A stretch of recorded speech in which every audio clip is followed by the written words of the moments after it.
ನರೇಂದ್ರ ಮೋದಿಯವರು ಇತ್ತೀಚೆಗೆ ಬಾಗಲಕೋಟೆಗೆ ಬಂದಿದ್ದರು. ಆ ಬಾಗಲಕೋಟೆಗೆ ಬಂದಿದ್ದಾಗ ಚರಂತಿ ಮಠ್ ಮಾಜಿ ಶಾಸಕರು ಅವರು ಒಂದು ಕರಿ ಕಂಬಳಿಯನ್ನು ಹಾಕಿದ್ರು. ಆ ಕರಿ ಕಂಬಳಿಯನ್ನು ಹಾಕೊಂಡು ಭಾಷಣ ಮಾಡಿದ್ದಾರೆ ನರೇಂದ್ರ ಮೋದಿಯವರು. ಪಾಪ ಕುರುಬರೆಲ್ಲ ಓಟ್ ಕೊಡ್ಲಿ ಅಂತೇಳಿ ನಾಟಕ ಮಾಡಿದ್ದಾರೆ. ನನಗೆ ಇಲ್ಲಿ ರಾಣಿಬೆನ್ನೂರಿನ ಕುರುಬ ಸಂಘದವರು, ಕುರುಬ ಲೀಡರ್ಗಳು ಕರಿ ಕಂಬಳಿಯನ್ನು ಓದಿಸಿದ್ರು. ಕರಿ ಕಂಬಳಿಯನ್ನು ಓದಿಸಿದ್ರು. ಯಾಕಂದ್ರೆ ಅದು ಕರಿ ಕಂಬಳಿ ಕುರುಬರ ಸಂಕೇತ, ಕನಕದಾಸರ ಸಂಕೇತ. ಅದಕ್ಕೋಸ್ಕರ ಕರಿ ಕಂಬಳಿಯನ್ನ ಹಾಕ್ತಾರೆ. ನರೇಂದ್ರ ಮೋದಿ ಅವರಿಗೆ ಯಾವ ನೈತಿಕತೆ ಇದೆ ಕರಿ ಕಂಬಳಿಯನ್ನ ಹಾಕೊಳ್ಳಿಕ್ಕೆ ಅಂತಕ್ಕಂಥ ಪ್ರಶ್ನೆಯನ್ನ ಕೇಳಬೇಕಾಗ್ತದೆ. ಯಾಕಂತಂದ್ರೆ 28 ಲೋಕಸಭಾ ಸದಸ್ಯರಲ್ಲಿ ಒಂದೇ ಒಂದು ಟಿಕೆಟ್ ಅನ್ನು ಕೂಡ ಕುರುಬರಿಗೆ ಕೊಟ್ಟಿಲ್ಲ. ಒಂದೇ ಒಂದು ಟಿಕೆಟ್ ಅನ್ನು ಕೊಟ್ಟಿಲ್ಲ.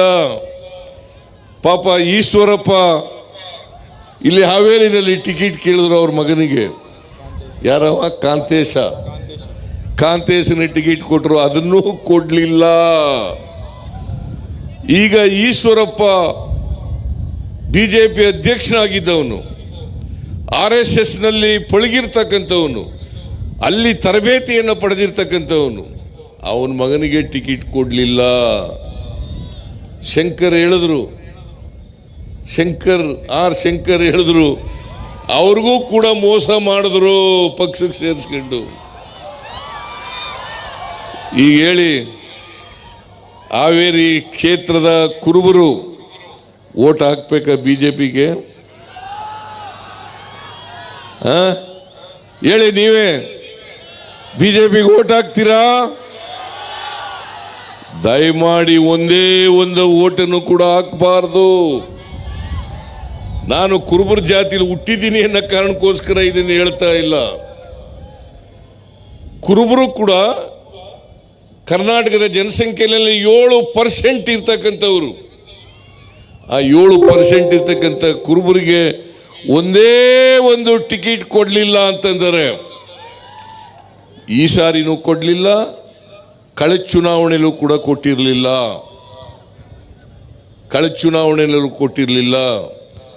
ಕಾಂಗ್ರೆಸ್ ಪಕ್ಷದಿಂದ ಕಳೆದ ಚುನಾವಣೆಯಲ್ಲಿ 3 ಜನ ಕುರುಬರು ಕೊಟ್ಟಿತ್ತು. ಈ ಬಾರಿ 2 ಟಿಕೆಟ್ ಕೊಟ್ಟಿದೆ. ಯಾರಿಗೆ ಓಟ್ ಹಾಕ್ಬೇಕು ಹೇಳಿ ನೀವೇ? ಯಾರಿಗೆ ಹಾಕ್ಬೇಕ್ರಿ? ಆನಂದ ಗಡ್ಡದೇವರ ಮಟ್ಟಿಗೆ ಹಾಕ್ಬೇಕು ಓಟನ್ನ. ಹಾಕ್ತಿರಿ ಅಲ್ವಾ? ಕೈ ಎತ್ತಿ ನೋಡೋಣ, ಯಾರ್ಯಾರು ಹಾಕ್ತಿರಿ ಓಟು? ಹಾಕ್ಬೇಕು. ಈಗ ಶಂಕರನು ಕೂಡ ನಮ್ಮ ಜೊತೆ ಸೇರ್ಕೊಂಡಿದ್ದಾರೆ. ಸ್ವಲ್ಪ ಗೊಂದಲ ಇತ್ತು ನಿಮಗೆ. ಶಂಕರ ಮಾಜಿ ಮಂತ್ರಿ, ಈಗ ನಮ್ಮ ಪಾರ್ಟಿಗೆ ಸೇರ್ಕೊಂಡಿರೋದ್ರಿಂದ ಯಾವುದೇ ಗೊಂದಲ ಉಳಿದಿಲ್ಲ. ನನ್ನ ಪ್ರಕಾರ ಶಂಕರ ಕಾಂಗ್ರೆಸ್ ಬಂದಿರೋದ್ರಿಂದ ಕಾಂಗ್ರೆಸ್ಗೆ ಹೆಚ್ಚು ಶಕ್ತಿ ಬಂದಿದೆ ಅಂತೇಳಿ ನನಗನ್ಸುತ್ತೆ.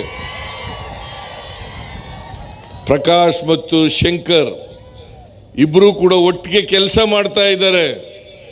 ಕನಿಷ್ಠ ಪಕ್ಷ ರಾಣಿಬೆನ್ನೂರಿನಿಂದ 30,000 ಅಂತರದಿಂದ ಆನಂದನಿಗೆ 30,000 ಮತಗಳು ಬರಬೇಕು ಅಂತಕ್ಕಂಥದ್ದನ್ನ ನಾನು ಈ ಸಂದರ್ಭದಲ್ಲಿ ಹೇಳಲಿಕ್ಕೆ ಬಯಸ್ತೀನಿ. ಏನಪ್ಪ ಪ್ರಕಾಶ್? 100ಕ್ಕೆ 100 ಏನಯ್ಯ ಶಂಕರ? 30,000 ಅಂತರ 30,000 ಇನ್ನೂ ಅದಕ್ಕಿಂತ ಜಾಸ್ತಿ ಕೊಡಿಸ್ತೀವಿ ಅಂತ ಹೇಳ್ತಾ ಇದ್ದಾರೆ. ಬಹಳ ಸಂತೋಷ. ಅದಕ್ಕಿಂತ ಜಾಸ್ತಿ ಬಂದ್ರೆ ನಾನು ಬಹಳ ಸಂತೋಷ ಪಡ್ತೀನಿ. ನಾನು ಸಂತೋಷ ಪಡ್ತೀನಿ. ಈಗ ನರೇಂದ್ರ ಮೋದಿ ಅವರು ಹತಾಶರಾಗಿದ್ದಾರೆ. ಅದಕ್ಕೋಸ್ಕರನೇ ಬಾಯಿ ಬಂದಾಗ ಮಾತಾಡ್ತಾರೆ.